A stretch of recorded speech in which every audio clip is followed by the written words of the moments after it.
جس کا کام ایران سے باہر ایران کے ملٹری آپریشن کو چلانا، پروکسی گروپس کو ہر قسم کی ٹریننگ دینا اور ویپن ڈیلیور کرنا ہے۔ خمینی کے پاور میں آتے ہی سال 1990 میں آیت اللہ خمینی نے لبنان میں موجود ملٹری گروپ حزب اللہ کو القدس کے ذریعے ٹرین کیا، ویپنز دیے اور فنڈ کیا گیا، اور لبنان میں ہونے والی اسرائیلی فوج کے خلاف ڈائریکٹ آرم سٹرگل شروع کروائی۔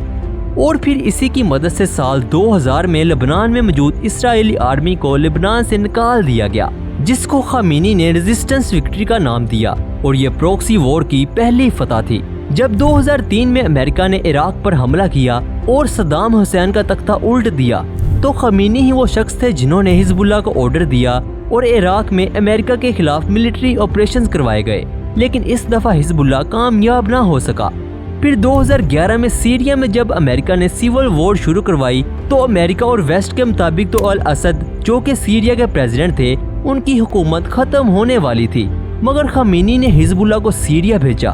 IRGC اور قدس فورس سے سیریا میں گراؤنڈ آپریشن کروائے گئے اور امریکن سولجرز کو سیریا سے بھگا دیا گیا اور الاسد کی حکومت کو بچا لیا گیا۔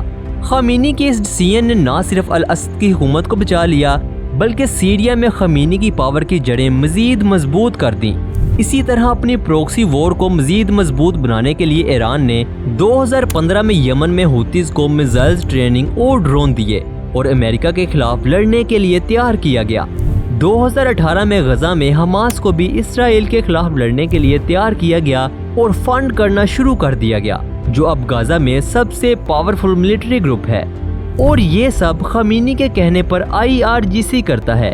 IRGC صرف ملٹری نہیں بلکہ سیریا، عراق، لبنان اور یمن میں پروکسی وار چلاتا ہے اور القدس ان تمام پروکسی گروپس کو ٹرین کرتا ہے۔ IRGC مڈل ایسٹ میں ہر اس جگہ پر موجود ہے جہاں امریکہ اور اسرائیل کی انوالومنٹ ہو رہی ہے۔